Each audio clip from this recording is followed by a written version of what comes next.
Okay, so welcome everybody to this session. It's really, really good to have Rebekah with us. Rebekah Thorne, welcome to Learn Free. Good morning, hello. To the truth bombs that you're going to drop for us today. And I actually don't really know Rebekah. So would you like to just start by introducing yourself, and then I'll hand over to you. I think you're going to be screen sharing. So we're really looking forward to hearing you. Over to you, Rebekah. Good morning, I am Rebekah. I live in sunny Portsmouth, and we have 4 children that we've always home educated, and they range at the moment in ages from 13, 14 down to 5. There are 3 girls and 1 boy, and I just wanted to really share about how sometimes we compartmentalise our friendships, like our church group and our home ed group, and then we might, be blessed with a Christian home ed group, and how I just really feel, especially in the time that we are at the moment, that all of those should come under one umbrella, and if possible they should mix. And living a life that you live with your children is such an example to others. It's the salt and light that is really needed in our world, and for most people, I would say, in our home ed community, sometimes it's the church that the only church they'll ever encounter will be when we meet them, when we go for play dates and things like that. So that's just what I'm going to talk a little bit about today, if that's all right. I'm going to share my presentation. Let's do that one. There we go. So this is a verse we have on the wall in our hallway, and it's certainly something I grew up with, this really key verse from the Old Testament that says, "As for me and my house, we will serve the Lord." And it's in my hallway, so it's the first thing that I see as we go in and out of the house. And it's something that I want the children to grow up really having that kind of ingrained value that the day starts and finishes with God, that our family life starts and finishes with God, and that the aim of what we're doing, home ed is a big part of it. It's our lifestyle, but actually our obedience and our service is first to God. And then the other things kind of flow from that. So let's go on to the next one. This is a picture of my children with another family, and you'll probably see them in a few of the photos in this today. There are 4 boys in this family, and they are the similar ages to my girls. And it's just an example of how, as home educating families in the wider home education community, we have such a unique and privileged position to demonstrate daily the love of Jesus and live out in full. As for me and my house, we will serve the Lord. So there's lots of opportunities I feel that we have when we're meeting the wider home ed community, that we can just really love the people that we're put in our daily lives.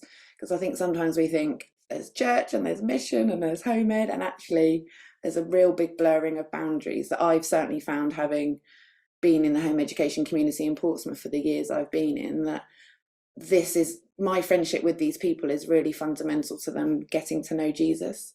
And I don't think I ever thought that, or certainly it wasn't when I first started out home educating thinking this is why we'll do it.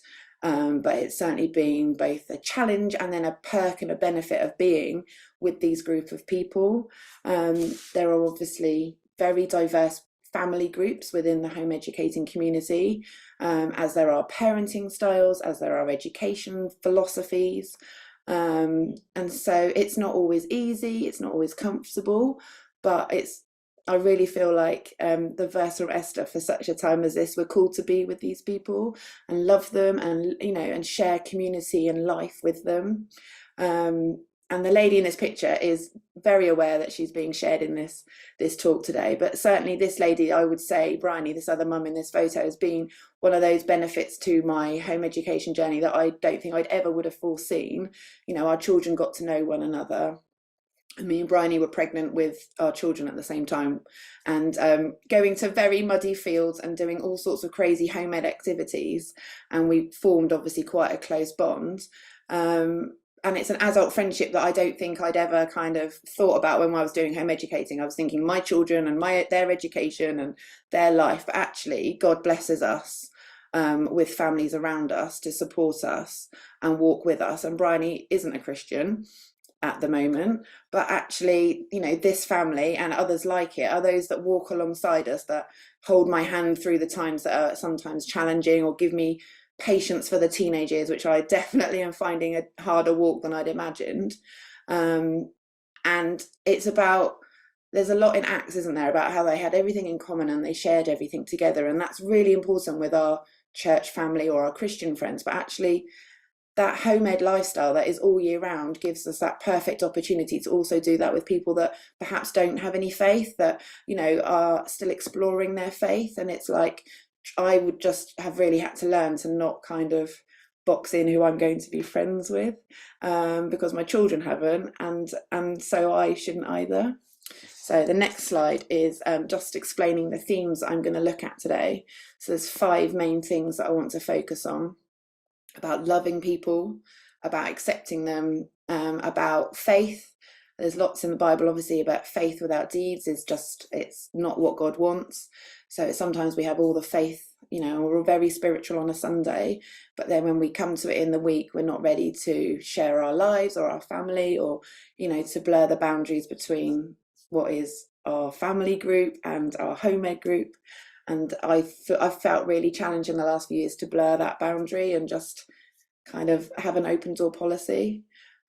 There's definitely a reality check going to be happening. I am very aware that there is lots of pulls on our time and stressors and lots of juggling balls in the air when you're a home educating family. And I think that there's been a lot that I've had to learn about just being ready to be someone's friend and just having an open home. And it's not about always having a tidy home, although I have aspirations. They're not always my reality. And then the last thing I want to talk about is an expectation of miracles. When you have a family that has faith, and when you really are seeking to serve God, then you should then also have an expectation of miracles from that faith that you have. So this is a bit of background about me. So there's 4 pictures here, and I'll explain all of them. As you can see on the left-hand side of your screen, I think it is, there is me and my husband and my 4 children. So we have 3 girls and a boy, and it is a very noisy, crazy, bonkers family. And I'd sometimes say that the age range between my 13-year-old and my 5-year-old can feel like a chasm, but actually that's what God's called me to do. And those are the children I asked for and that God blessed us with. And so the season that we're in, however busy it is God's got grace for that, and I have to have grace for it as well. There's also a picture on this screen of my mum, who me and my husband call Super Nana. So she does still work very part-time, and then she has the children when I work part-time. And certainly I'd say that, you know, having some team around you is what gets you through the homemade years, because there are different needs for each children. You're trying to personalize and give almost a bespoke education to each and every child. And so, you know, what I've had to realize is sometimes it's great for my mum to go off and do something with one of mine, or it might be that 2 of them do something with Andrew at the weekend when he's around. And I think for all 3 of us, we would honestly say that we've had to kind of unlearn what we thought home education is, which I must admit I had quite a small and naive view to it all, but we've had to really unlearn what we thought it could be and make it what it should be. And that it's every day, all week long, all year long. And my children will joke sometimes, oh, we do get Christmas Day off. And it's not even that they're doing things every day, it's just that you're soft to the learning abilities and the learning possibilities that are all around you. It's car journey conversations sometimes. It's when you're shopping that they have the beeper and they're working out, you know, how much things cost. That to me is where I think the value added for home education comes in. So yeah, my mum does a lot and there's a lot of credit needs to go to grandparents for sure. The third picture is of us at London Waterloo train station. So this is a family with us that we took last summer to London for the day. It was very, very hot. And we went to Shakespeare's Globe and we saw the CBBS Shakespeare programme. And this family is a family that we met when we lived elsewhere in the country and that we've remained close with. And this is another family that, you know, don't yet know Jesus, but actually those friends have become our family, and they accept us as we are and we accept them as they are. And then, you know, you have that informality, you have that closeness, that bond. And what's really exciting about the family that are in that picture is that the lady I'm friends with, Wendy, has wanted another baby for a very, very long time. And she knew that we were praying for her to have another baby. And last summer when she came, she's now in her 40s, she said, well, you can carry on praying, but God really needs to hurry up because I'm not getting any younger. And this week she finishes work and goes on maternity leave and has a precious second baby in the next few weeks. And my family and her can say, we prayed for that child. You know, when Wendy sent me a message at Christmas, you know, I heard her say to her son, Isaac, you know, you've been praying for something for a long time and mummy's having a baby. But, you know, that's a testimony to my children sharing that with her as well, because when Wendy's come here, we've said, oh, we'll pray for you. And they now know that obviously Wendy will have this miracle baby and it's something they've prayed for. And the last picture of us all there is obviously a very picture perfect family photo. But there's a lot of chaos sometimes that comes with having either a larger family, a homemade family. I don't think I can ever have enough food in the house. I can never stop food shopping. You know, there are lots of things that are busy and chaotic, but I still think it's a massive privilege to walk the homemade journey and then walk it with the community that God's put me in. And I love it, and I love the craziness, as you can probably tell. And then it's certainly given me a lot of grace for other families. So the other thing I do is I do work really part-time as an NHS children's nurse. And I think doing home ed has made me a much better nurse because I don't have that kind of, as I used to, might have done, that judgment over where families are.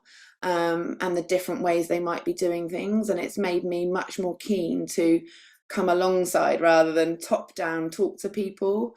And again, I think that's what Jesus calls us to do, is to come alongside people where they are, and not to have that judgment or that, oh, there's a different way and a better way of doing things, because we're all just winging it, and we're just, God is covering that with grace and favour. And yeah, I definitely think it's made me a better nurse because it's opened my eyes to how other people can do things, and that there is no right way of any way. And it's just, people do need that love and care there. And certainly, like I've realised in the home ed community, people in my area certainly have come out of the school system and are feeling very vulnerable and very like, oh, am I doing the right thing? And it's like, well, you've made the decision to home educate, and that you've seen that your child has those needs is the right decision. And, how can we as a community support you? And certainly the area I live in, Portsmouth, has a really strong community, mixed of all different people. And it has had some challenges in the last few years, and we just walk through them together. So yeah, this is my family, this is my life, this is all the craziness. Let's go on to the next one. So the first one I wanted to share about was about how loving people, basically. So I've got a confession. I have to give credit to the church that we went to in Manchester, because their tagline was loved lovers, loving others. And it was this motto that I kind of really took on board a good few years ago, about how we are loved lovers of God. And then the response from that is to love others. So obviously in John 3:16, it says, "For this is how God loved the world. He gave his one and only Son, so that whoever believes in him will not perish, but have eternal life." And there's so much that we do because of what God's done for us. We love because he first loved us. This is modelled throughout the Bible. The Old Testament is just full of stories of God loving his people no matter what they do, because they are his precious creations. So when I share Bible stories with my children, that is what I really want them to kind of grasp hold on to, that God loves them. God loves them, and that without any condition, without any of the standards that the world sometimes hangs on, that is that there is a pure and unconditional, lavish love for them. But out of that response comes a way of living and loving others. So our last child is called Jonah, and I really like the book of Jonah. The story tells in the book of a man who is in rebellion from God, and yet God saved his life.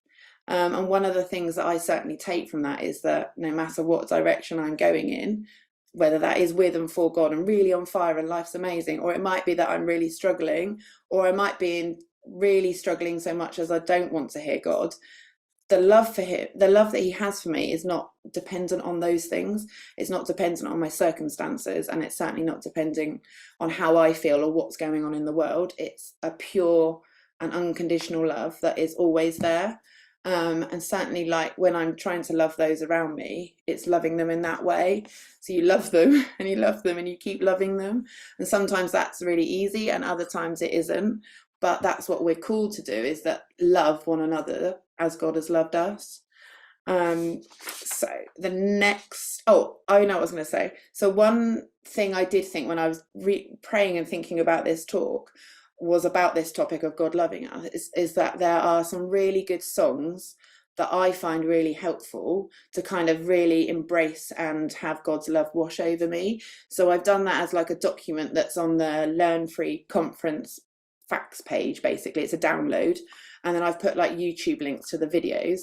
And we find in our house that just tuning into having those songs on, being purposeful, but also sometimes just having it in the background, is a really good way of certainly helping the children and me to kind of refocus where we are in the day, and just bring ourselves back into kind of, you know, being more aware of what God's saying over us. And that certainly then changes how we go out from our home and share with others. So this is the next slide I wanted to talk about. So once you kind of, you know, there's a lot as an adult that you're relearning and certainly learning how to accept that lavish love of God. There is, you know, the response. There is something that once we've absorbed something ourselves, that it churns something up inside of us, and we can't help but do something with that love. So I was thinking about how in the Old Testament, Jesus is often asked around, you know, by those around him, how do we love you? How do we show that we love you, Jesus? And he always came back with a practical response. It was, you know, feed my sheep, look after those who are orphaned, you know, look after children. It was always care for the vulnerable. It was look out for those in society that might be marginalized or not fit in. And I guess somewhat the irony is at the moment, sometimes the home ed community can be a bit marginalised or on the peripheries.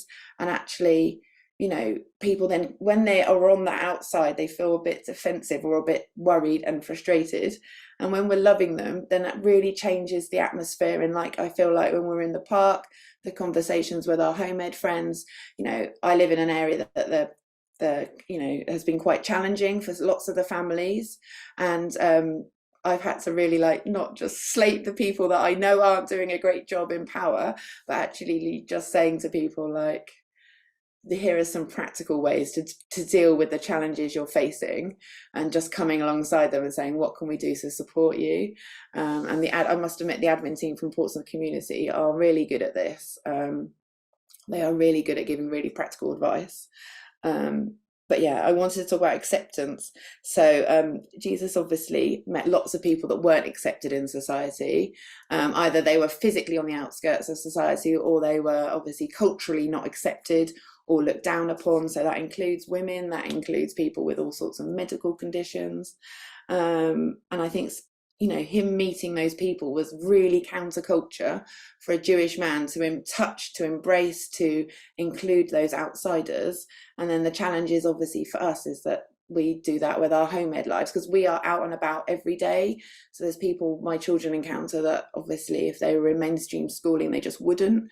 And we still have to talk to them. There are people that are homeless, you know, and it sparks all these conversations. You know, we go to museums and some people are grumpy. We go to museums and some people are friendly, but, you know, we have to love them. We have to be soft to, you know, what would Jesus do in that situation, you know, and finding grace for the people that are not always the easiest people to work alongside. So sometimes I think without meaning to, we compartmentalize our friendships. And I was thinking about the story of Zacchaeus when he says, Zacchaeus, come down and I'm going to eat with you. There is that real kind of challenge to us today, that is to open our homes and to meet with people and have them eat with us and stuff. And that might not always feel comfortable, but that's certainly like how I read the New Testament. And I think, you know, this picture is of me and another family. My girls were looking at this yesterday going, we're so little. It is quite a few years old now, but you know, it's that when we went there, this isn't my home, this is my friend's home, you know, we all had tea together, and it is a bit messy, and you know, there's toddlers and everything, but we still did it because that's what being family is, and that's what being in the home ed world is. And the more we do that, the more that we model that. So that's my friend Gemma, who is a Christian, but as more that me and Gemma do it, the more that happens in our community. And that's certainly something I've seen grow. So I've lived in Portsmouth for 9 years now, and I don't think there were many Christians out there doing it when I first started, or certainly we weren't known. Whereas now there is a Christian home ed community where I live, but actually we're in amongst everyone. And I'm hoping that how we live and how we kind of, you know, model community is having an impact, because certainly like the friends and family that we have that are shared by like me and Gemma, some are Christians and some aren't, and they'll say to Gemma, oh, you're Christian, will you pray for this and will you pray for that? And it's such a open avenue, really, once people know that you are a Christian.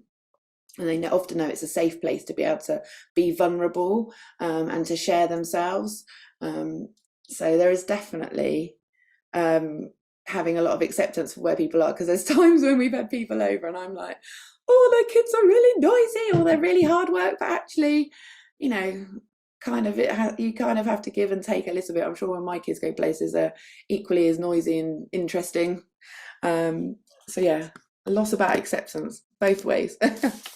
So the other thing I wanted to talk about was about having faith.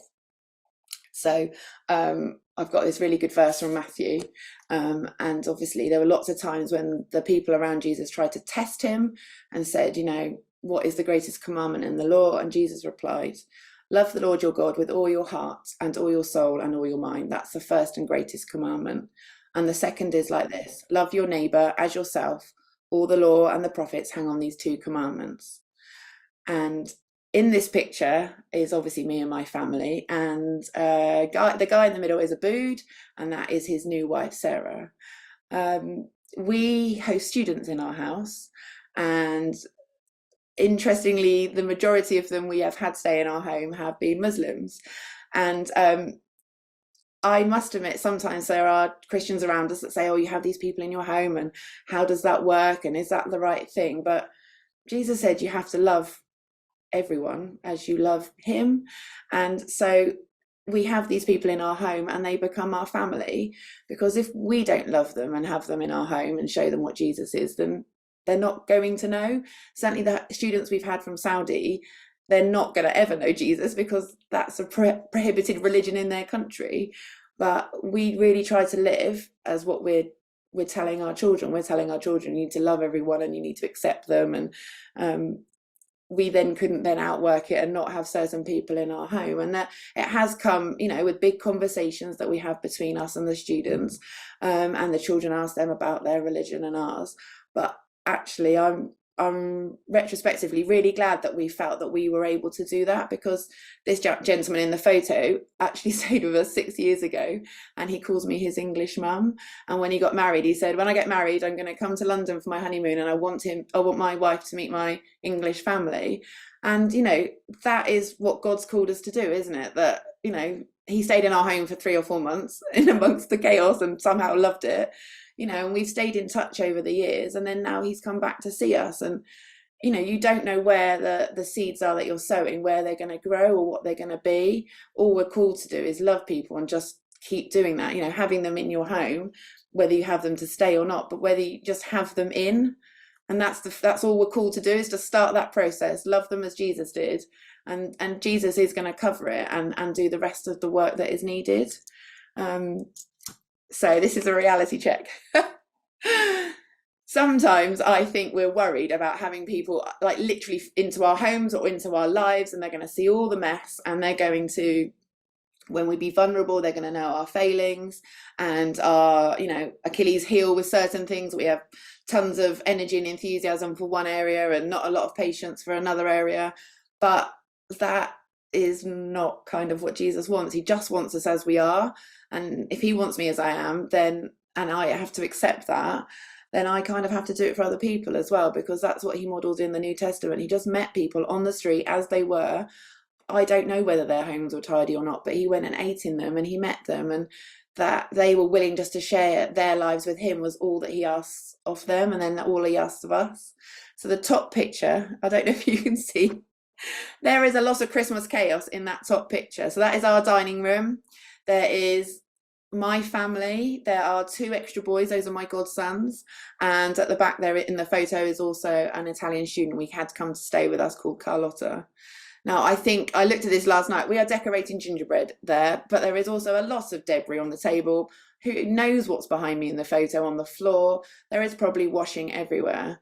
But, you know, you're making memories. You're having that homemade lifestyle that is like warts and all, day in, day out. We're doing it. Join in with us. Whatever's going on, come and meet with us as a family.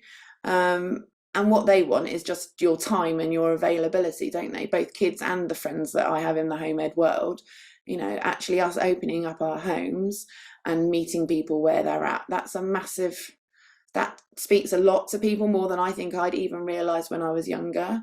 That you haven't gone, oh, it needs to be tidy, you can't come over. You kind of, I'll make sure the sofa's clear, and if you can give me a heads up, that's great. But actually, if you want to, you know, have that friendship evangelism, whatever it's called, then that means you just have to be like, well, however we are, kind of take us as you find us, but I'm here to love with you and talk with you and, you know, share life with you. The picture at the bottom is my younger 2 with our friend's younger 2. And again, I wanted to share with you, Naomi is a mum who has just started home editing her children. So my 2 match ages with her 2. And it's just an example of another family doing what we're doing. So yeah, there's chaos and debris and, you know, life happening around and, you know, things like that. But actually, Naomi also felt able to have my children over and just give them her time and to share her life with them. And I really value when other people do it. So I know that it must be like what I'm called to do as well. If I get the feeling back from, oh, this has been lovely, my children have been welcomed, then I can see both the benefits and the trade-off with it. There is definitely an appreciation of sometimes we are in different seasons with different abilities. I say this having obviously had 4 children and fed them at varying different times in varying different places. And there have been times when I've felt like my eyes are being kept open with matchsticks and I am just treading through the day by day. And that is fine. But I've still gone and met people and I've said to them, I have matchsticks on my eyes and I'm just treading through the day. And when they can see that you're vulnerable with them, that gives that friendship a real depth, because you haven't like glossed over it. And like, you know, I hear a lot of my friends say, oh, you can't see me without my makeup. And again, that makes me really sad, because I'm like, it doesn't matter whether you have or haven't got your makeup on, whether you're tired or refreshed, that, you know, meeting together is what Jesus has called us to do. To be family, to share life, to be community with one another. The other thing I thought about is times when, like, you might have times of ill health. There is never any time that you can't pray, and that has massive power. There's times, like, you know, a few years ago I had to have a really big operation, and I had to have a period of recovery. And there was obviously a physical fatigue with it all, but that doesn't stop that I can pray, and it doesn't stop that I can message people either. And just sometimes sharing or messaging someone that you are praying for them is really a big thing, and that opens so many conversations, and that they know that you're kind of seeking God for them is really powerful. And the most important thing to remember is that the gaps that we might have, Jesus will fill them in. We're not trying to do this in our strength. We're not trying to like be all to all. We're just trying to be Jesus, and he will fill the gaps. He'll, you know, he will give us energy when we need it. You know, the times I've walked around the pond near my house thinking I don't know how I'm upright, but actually, you know, I've gone out with a new mum that's just had a baby, and obviously by default in the home ed world, I am free, I am around. And, you know, it's just sometimes meeting with that person and having a conversation and, you know, encouraging them and cheering them on. And that's the least I can do, but that's the most I can do, and that's okay. And God will bless that, and God will fill in the gaps. So this is Oh yes, I meant to say when I was on this one, I read a blog a good few years ago about being hospitality ready, and I didn't really kind of get what that meant. I said I think I might have had two children at the time, and with two children, you can have a much tidier home, and you can be much more organised and honest. With four, I think I've just slid down to getting by. But there is when I grew up, I was very much, I don't get the story of Mary and Martha, because I was like, well, I am Martha, and Martha's doing what she should do. She's getting things ready, and why did Jesus favor Mary? Because she's not doing anything. But there's a lot of like grace and love that's been spoken to me about that, and about Jesus being, she did have it right. That story is in the Bible for a reason. And being hospitality ready means that sometimes I don't know, I'm just soft in my heart and my head as to what God wants us to do with the day. And for a really practical thing, I was going to say is a lot of our friends in the homemade community are vegans. So for me, being hospitality ready means I just have some vegan food in the cupboard that the kids can eat, and some alternative milk. And that might not be a big thing, but what I'm saying is, God, the day is yours, and if you need to use it and if it needs to change, then I'm ready, so I can welcome people into my home. And that's just a really simple thing, but it's definitely something that I have felt like that's kind of changed how I think about my day, rather than being like, oh, if they come over and I'm not ready and the house isn't sorted and I haven't got this. Well, actually, that if someone wants to come over, or we're going out to the park afterwards, it's just kind of going with the flow a bit more. Yes, so this is yes, as when we seek to put Jesus first in all we do, when we live out daily the verse, as for me and my house, we will serve the Lord, then we can expect to see those around us experience his miraculous, life-giving and life-transforming love. Jesus did amazing miracles during his time on earth, and yet left saying, those who follow him will do even greater works. We can pray for our friends and our family with huge expectation that God will do miracles in their lives. The homemade community I live in is hugely diverse. There are people with some faith, no faith, all faiths, and yeah, I'm living in it, and I've obviously been called for such a time as this to be in it. So I was thinking, as like, for those who are listening and watching this later, that I just really hope and pray for you wherever you are in your communities, that listening to this, thinking about this as like the bigger picture, really, I just really hope and pray that the community God's put you in, that you will feel more able to love and to kind of share God's love in a really practical way as well. That the homemade decision you've made is both a learning decision, but it's a lifestyle. And then it gives you this great big scope of the world that you wouldn't engage with if your children were in school. I think about the people I live, like my neighbours. I know my neighbours, I think, probably really well, because I see them every day. My children see them every day. And yeah, when you're around people, just the quantity of time you have means that you can get a real depth to a friendship and a relationship. So that when people say to you, oh, this is in my life, you've got a basis for which to be able to say, well, I can pray about that, or let me share how that worked for our family. And I don't think sometimes I'm always as bold as I need to be about it, but certainly, like, I remember a good few years ago, we went out for a walk, and there was about 5 or 6 different mums and all different ages of children, and one of them, Laura, said, oh, I think it was her back was hurting. So Gemma, who's a Christian homemade mum, right, we'll just pray for it. And I was like, oh my gosh, and I thought that was like way out there. And then I thought, well, it shouldn't be way out there. That should be, if people are in need, if people voice they've got illnesses, I need to have the Holy Spirit in me to really feel like, yeah, I can be that person saying, I'll pray for you. Let me lay hands on you in the middle of the rock gardens in Southsea. And it was good for me to have that kind of example, because I can sometimes do the nice fluffy stuff and have people over and stuff, but the next level of it, of having, the big God conversations, I sometimes feel like, oh, that's way out there. But actually, Jesus said that we're going to do even greater things than him. The New Testament is full of the most profound miracles. And so when I'm with my friends, I kind of need to have that expectation as well. And then my children will live like that as well. So the picture I've put at the end is obviously, again, Bryony and her family. This is when we did a week to Liverpool in the world that was pre-COVID. But I've had to be really kind of re-reminded how my children are out there living this verse as well. So Betsy is my second daughter, and we've started a new church in the last few months with a new youth group, and it really has kind of ticked the boxes for my big girls, definitely.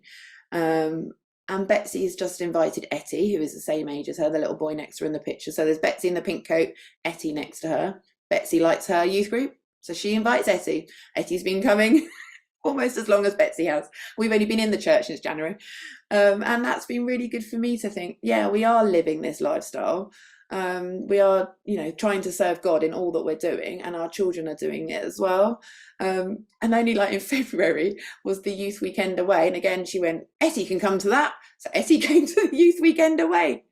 I was like, oh yeah, that's really good, because that's us lovers loving others. That's my children loving their friends as God loves them. And I don't know where, I have to be really honest, I have no idea where Etty's up to with coming to church with us most weeks, but he's being loved by us, and he's feeling safe and welcome, and he is experiencing church. And that's more than I could ever hope and ask for, really, when we, you have faith yourself, and you have, you live in a Christian home. The children are obviously getting it as well, and they're picking it up, and they're loving others as God wants them to love them. So that's just really, I just wanted to encourage you as well, because we sometimes think it's all on you or me, and actually, especially if you've had children, there's 4 other people that are going to do it for you quite easily. Yeah, so Betsy's got Etty to church. No idea how. She just said, you're coming. He's come. So this is the last slide I've got today, and just a really good reminder that Jesus said, love each other just as I have loved you, you should love each other. Your love for one another will prove to the world that you are my disciples. And more than ever at the moment, we really are called to love people, aren't we? Because there is so much out there that is negative and dark and really challenging us as home ed families. And yet the basics are that we love one another, as in our family, and then we take that love out, and wherever we're going, to the groups and to the activities we go to the events that are organised, that we then love one another. And that's the light that the world really needs at the moment. And so I just wanted to encourage you to say, church is going to the park with your homemade friends sometimes, and I've had to really learn that. So not just going to church about being the church, and sometimes it's on the beach and at the park and in Costa, but it's just loving people where they're at, and being, the last few months, definitely I would say that the boundaries, like my older children are now obviously becoming teenagers, so can we stay at that person's house and can they stay at mine? And I've had to be like, yeah. And even just being ready to have an extra child sleep over, and I'm like, if they and their family are happy for that reality, then I have to be happy for it. And it's another bed, it's another croissant at breakfast, isn't it? And I've had to really relearn what I already knew, and remember that there's me saying, yeah, we should do this, and be hospitality ready, and the kids are like, can they stay over? And I'm going, yes. And just kind of having to find the grace for it. And yeah, as we are, I might be busy, I might not, there might be food for tea, there might not, but Jesus has said love one another, and that's what we're teaching our children, and that's obviously what they've picked up on.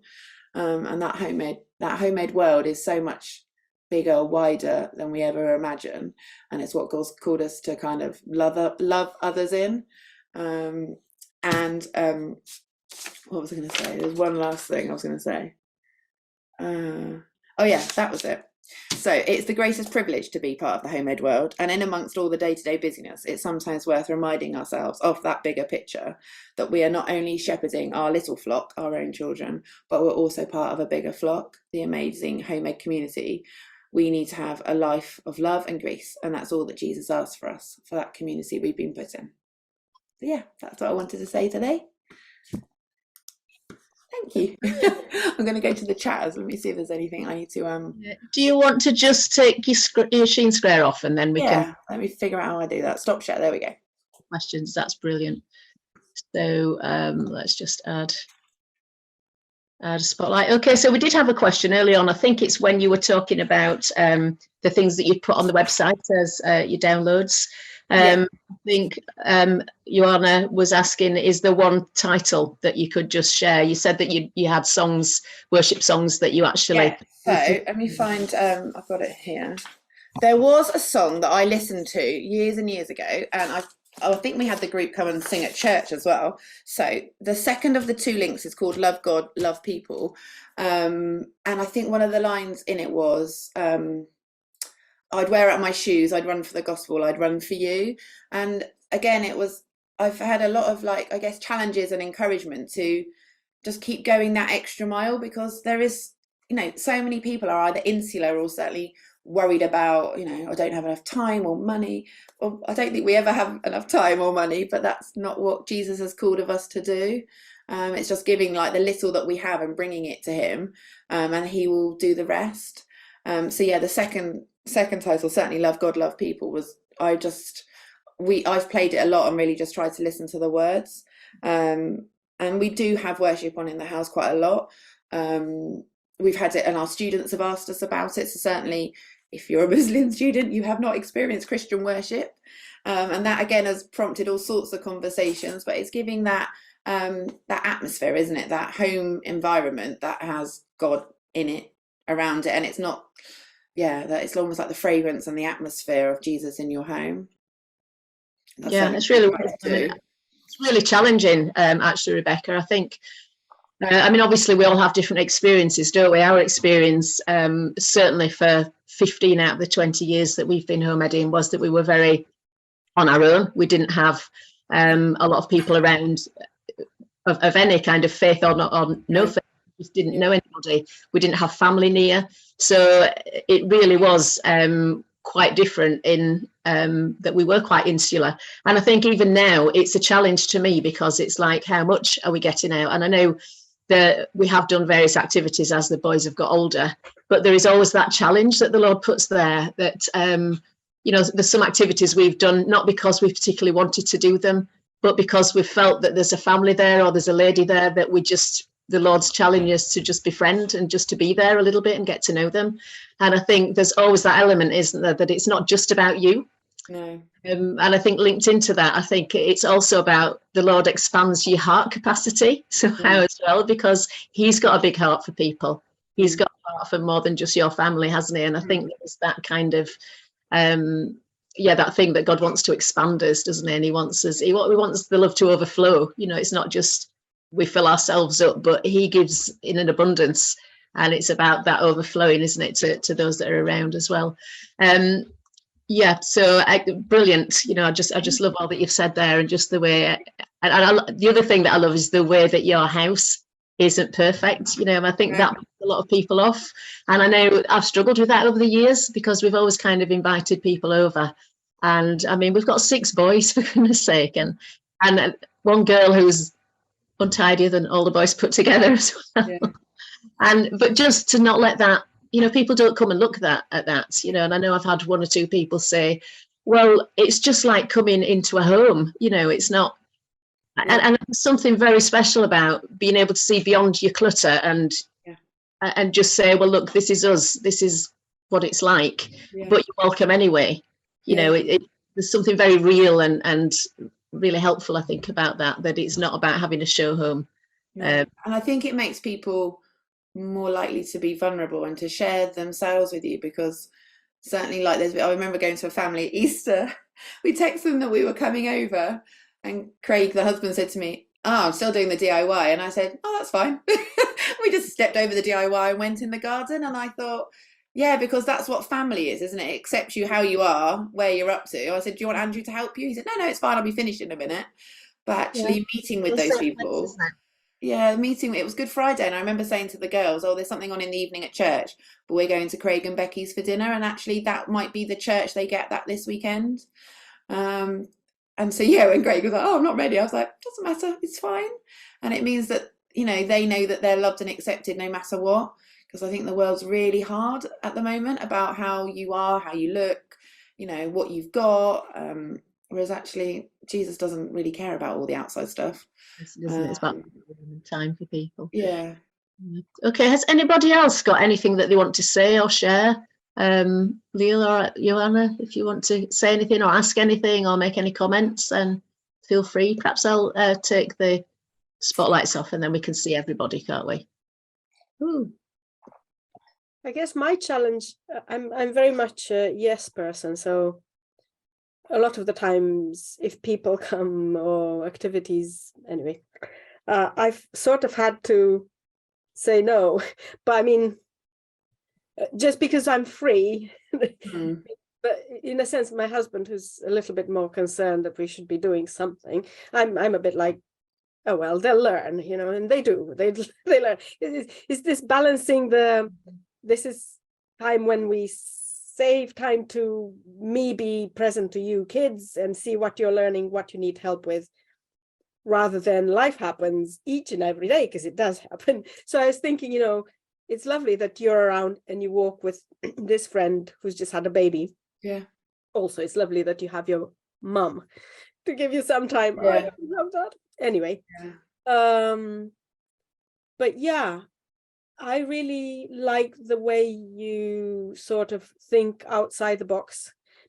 We won't be able to do that level of, I don't know, intimate friendship with an unlimited number of families, but the Lord will speak as to who it is you need today, or to keep in touch for, I don't know, a whole season of years and years, like you kept in touch with those people. So yeah, it's just that awareness that the time is not our own. But my little fear is, if I start saying yes too much, then what happens to our homeschooling? I think as my children have got older, I've realised there's a bit more like almost ring fencing or protecting their time. So my oldest now is tiptoeing into the world that is GCSEs. And I think what I've realised, certainly as she's got older and more independent, that this isn't because I'm abandoning her. Actually, she can be at home for 2 or 3 hours and do that work. And I have, you know, a 5 and a 7-year-old who aren't doing GCSEs, and I go out with those. Whereas before, I think a lot of the time it was like, well, we're all out or we're all in. But actually, I'm now enjoying and starting to, you know, experience having older, slightly more independent children. So 1 or 2 of them can be here, you know, unaccompanied, so to speak. And they're nearly always doing something, and I can go out with the younger 2. But that again is just like finding that different season, isn't it? Because I wouldn't have left Abby a few years ago. Well, she's 14 in June, and I don't need to sit and watch her do her lessons online. Like, I just don't need to do that with her. But my younger 2 do still need to just go to the park and play in the mud. So sometimes I find the stretch really hard, and then other times it's quite freeing, because obviously I now have more independent children that can do different things without me. Is my hope and my aim. That we can leave the kids even for half an hour. I mean, before, you know, you couldn't, but now, I see what you mean. Yeah. I'm almost getting there. I've got an 11-year-old and a 9-year-old. Yeah. And now I can be at the conference, and even if they don't do school, I know that they want to learn, and it's not like they're waste time. Matilda's been doing origami like loads, which is good, because it got sparked by something in our maths thing, so that's good. Yeah, that's good.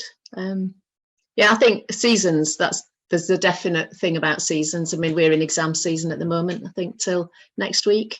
And it really does, we've had to curtail a lot of activities, because sometimes you've got to protect, haven't you, that time. Otherwise, it just doesn't happen. And at the end of the day, that's not fair to them either. So I do think that you've got to work that out, depending what season you're in. But come summer, my goodness, we've got so many things planned for summer because we've had to say no for the last kind of couple of months, really. And so, you know, it's just making sure that there is that balance. There's times where you can say no, but there's other times where you need to be open and do things. And it's times change, don't they? You're in different seasons for different reasons. And Abby can take her work to her friends now. That's the other thing, is that like she has one morning where she has they go to a learning study centre, and so she has like 3 subjects there, and she'll get homework for that. So when we call that her Titchfield work, because that's where the study centre is. So the other day she went back to someone's house, and I was like, well, you'll just take your Titchfield bag and do your Titchfield work there.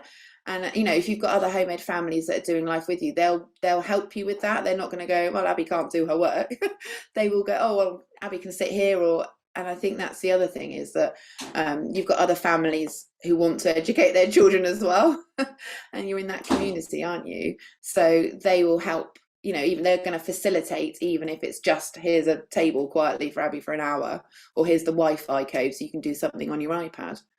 So that's the other thing that I've started to learn, is that they can go somewhere with someone else to do stuff. Yeah.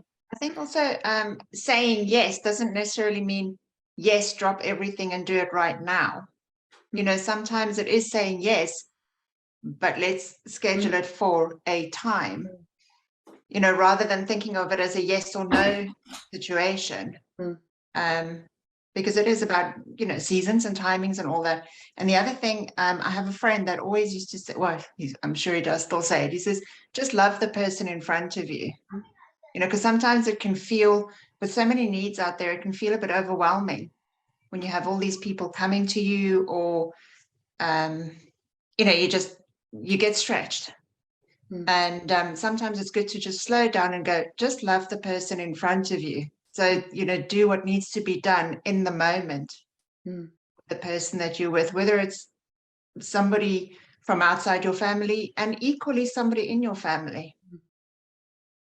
We have a lot of planned spontaneity, because I work, so I can't just, you know, I know when I'm working, and the children have groups on particular fixed days and things. So I've had to like plan when we're being spontaneous, or plan when they're going to have free time, because certainly we just can't roll through life without, we just as a family unit can't roll through life without any kind of structure. But that's mainly because of my job, and also, you know, my mum still works part-time as well. But I guess it's just having a heart that is soft, isn't it? So sometimes things might go a different way, but there's a lot of planned spontaneity in our, you know, and when the weather's nice, we do go to the beach. You know, those kinds of just being soft to the moment. And then everything, we do have like a rolling program, a diary that is like fixed, and we're sticking to that anyway. I love used about coming and going. Sorry, I love the phrase about being hospitality ready. I think that's kind of an attitude that, even, you know, whether you plan something, schedule it in later, or whether you sometimes just drop and do things, just the idea that we need to be ready for something that we might not know about. I think it reminds me of like the children of Israel, where, you know, when the trumpet went, they had to go, didn't they? So there was never a sense of kind of really putting roots down. They always had to be ready, because they never quite knew when that trumpet was going to blow and when they'd have to move on. And I think maybe there's something to be said about, you know, just kind of having that readiness. Yeah. Just be flexible, whatever that means. Yeah. Thank you. Okay, Leo, did you want to say anything, or just give the opportunity? Yeah, I was just going to quickly say I missed the initial portion. Sorry about that, but I was wondering, where are you, Rebecca? We live down in Portsmouth. Oh, okay. So I was like, when you said beach, I was like, oh my goodness, I am so jealous. I wish we could just do that. Yeah. So me and my family were originally from Texas and California. So we do miss the half-hour or hour drive to the beach, and we're in Rugby right now, so it's like there's nothing.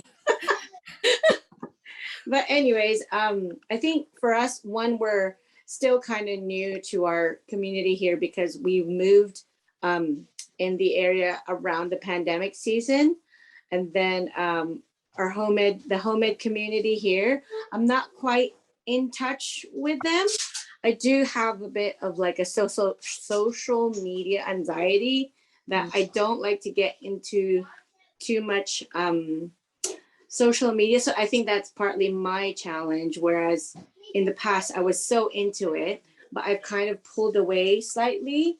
I get like overload. I think I'm almost like as ADD or ADHD as my kids. So anyway, so I do know a couple of like just home education, like families in the area, but I don't know. There's not a lot of like activities within our community. So there's children. Well, Sorry, children. yeah. I have 4 kids, 5. I'm sorry. He's 6 already. I don't even know why. 6, 10, 13, and oh wait, that's 13. Yes, 13 and 16. So we're actually taking it really slow, because even for me, I'm still learning the process of, how school system was here, and we did pull them out of the regular school system. So trying to balance that between, should we do the American way, should we do the British way? So yeah, like just right now we're just kind of a mix of, I told my kids we're a bit eclectic right now in what we're doing, but I'm definitely on the board for like hands-on learning, and Bible study is really a big thing for us. So that's part of our morning meetings. I wish there was a way, I don't know, there's been some sort of idea that I'm kind of brewing in my head about, since I can't find community, like to try to create it.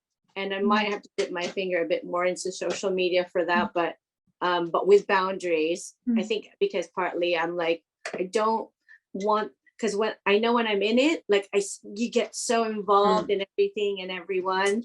So I wanted to like be able to find community without like over involvement. I don't know if I found with social media, Facebook is really the only thing that I use. Was if it was on my phone, I would go on it all day and every day. I would really struggle to disengage. So I took Facebook off my phone, but I left it on my iPad, and I have WhatsApp on my phone. So if I want to go on Facebook, I've got to be a bit more purposeful about it. And the reason why I stayed on Facebook was for my kids' social lives. So obviously that's where loads of events and activities and just meetups are obviously in the general homemade community advertised. And that was the main and sole reason why I kind of kept my hand in that. But I don't have it on my phone. So if I want to go on Facebook, it's fine. I can just go on my iPad, but I've got 5 more minutes of a process rather than just going on my phone and just going on Facebook. But especially like for my older ones, I have found that as much as I would like to not have any of that on any device, I kind of owe it to them to kind of keep them a little bit socialized. And also, there are events and activities, and sometimes you don't know when you go to something for the first time, whether you love it or hate it, or you're going to do it for the next 10 years. But certainly, like in the COVID years, lots of things shut down and lots of meetups kind of closed down. But we're built for community. God's made us so that we commune with other people, that we're social beings. And for some people in COVID, they didn't, some people in my community only wanted to meet up outside, and that was fine. And I just was sensitive to that. I did quite like when the rules meant if it was educational, you could meet with other families, because I missed that element of socializing. But yeah, that's the only reason why I keep those on my phone. And then, I try to either have timers on it or just another process that's needed before I access them. But I know for my big girls, definitely, and their church youth groups on Facebook, that's just where it is. So if I don't have that, then they don't know what's going on, and it's kind of a rock and a hard place, but just one of those things, isn't it, that the generation we live in. But yeah, my kids don't have that on their phones yet. We haven't even thought about that. That's a nice whole other minefield to go through. No. As long as possible. Yeah. They have WhatsApp and they can message their friends, but actually they still like meeting up with one another in person, and I think that's really healthy. And the friendships and the links they've made are people that we know in our home ed world or in church or whatever. We know them, we know their families. Yeah, I think a lot of the people in our community, as far as I kind of like had a quick like look within our rugby area, a lot of them are younger. So my older kids couldn't quite connect with any other like home ed families that have the same age. Like we've done one like activity that was actually in the library, and we found like other families there, and they were the oldest children around. So I was like, oh, okay, so this is how it is in this area. But my younger two, they seem to be able to,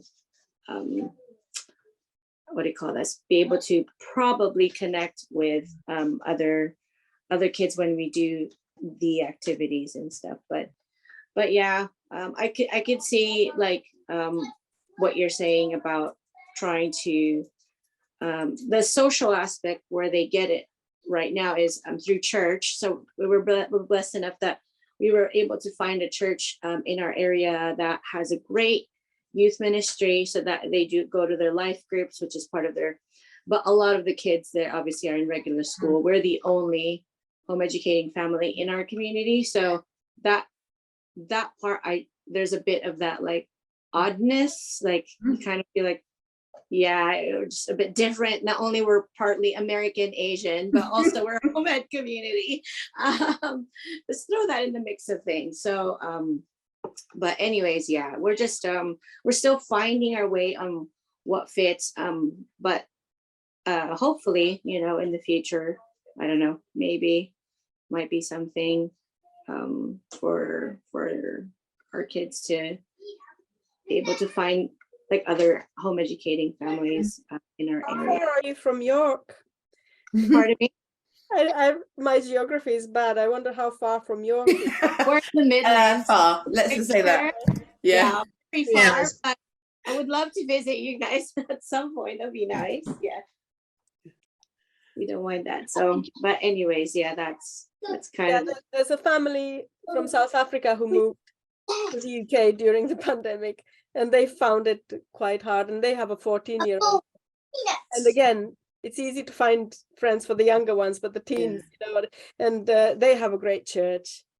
And hopefully they're moving house near us. So I thought, oh, you could come and visit, but maybe not. Or maybe. Sometimes the kids make friends in unexpected places, and then sometimes you're commuting to facilitate that friendship. Certainly my second child has got a friend lives in Southampton, which is not far away, but it's not Portsmouth. It's about half an hour away. So it just means that we're, I guess, slightly more kind of focused. So the mum would like to meet up all the time. I just can't do that. I have 4 kids and I work. But, you know, I can do once a month. Betsy can see her once a month. She can go there after her groups and stay over. You know, that's kind of how you, what's manageable, what's on your time. You know, can you do something once a month? You do once every 6 months. And certainly pray for a community around you, because if there isn't one, then there will be one. Because you know, prayer really does change things. I certainly, when I came here 9-10 years ago, I really was brand spanking new to Portsmouth and home ed, and having lived here all my life, but we had 2 small children. And yeah, there's a lot of just trying it, just going. Sometimes it's awkward, sometimes it's well out of your comfort zone, but the more you try, the more you'll get a feel for kind of where your family fit in, if that makes sense. Yeah, be praying for you. Just certainly for our family, being part of Chess was quite crucial for us, because we didn't have connections for many years locally. Chess is Christian Home Education Support Service, but just what I wanted to say about that was that now our kids are teens and beyond.